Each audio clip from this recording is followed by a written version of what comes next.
حضرت عائشہ رضی اللہ تعالیٰ عنہ نے بتلایا کہ ہم رسول اللہ صلی اللہ علیہ وسلم کے ساتھ بعض سفر غزوہ بنو المصطلق میں تھے۔ جب ہم مقام بیدا یا ذات الجیش پر پہنچے تو میرا ایک ہار کھو گیا۔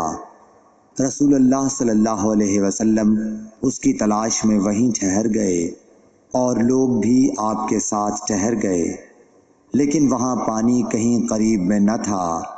لوگ حضرت ابو بکر صدیق رضی اللہ تعالیٰ عنہ کے پاس آئے اور کہا، حضرت عائشہ رضی اللہ تعالیٰ عنہ نے کیا کام کیا کہ رسول اللہ صلی اللہ علیہ وسلم اور تمام لوگوں کو ٹھہرا دیا ہے، اور پانی بھی کہیں قریب میں نہیں ہے اور نہ لوگوں ہی کے ساتھ ہے۔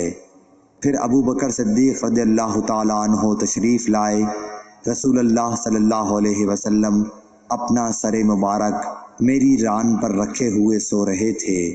فرمانے لگے کہ تم نے رسول اللہ صلی اللہ علیہ وسلم اور تمام لوگوں کو روک لیا، حالانکہ قریب میں کہیں پانی بھی نہیں ہے اور نہ لوگوں کے پاس ہے۔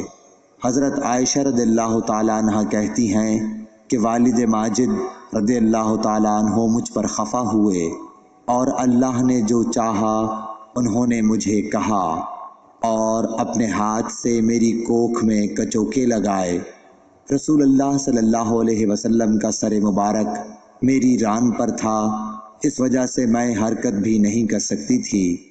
رسول اللہ صلی اللہ علیہ وسلم جب صبح کے وقت اٹھے تو پانی کا پتہ تک نہ تھا۔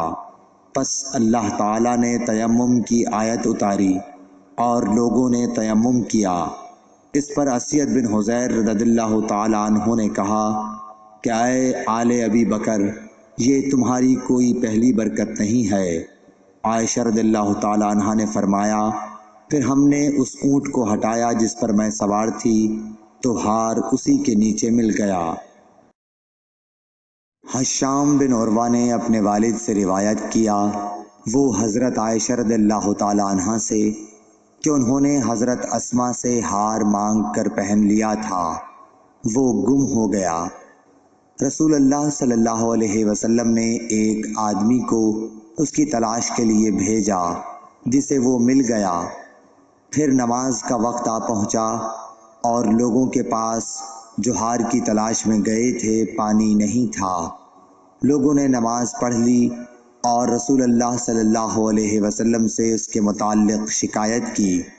پس خداوند تعالیٰ نے تیمم کی آیت اتاری، جسے سن کر اسید بن حضیر نے حضرت عائشہ رضی اللہ تعالیٰ عنہ سے کہا، آپ کو اللہ بہترین بدلہ دے، واللہ جب بھی آپ کے ساتھ کوئی ایسی بات پیش آئی جس سے آپ کو تکلیف ہوئی تو اللہ تعالیٰ نے آپ کے لیے اور تمام مسلمانوں کے لیے اس میں خیر پیدا فرما دی۔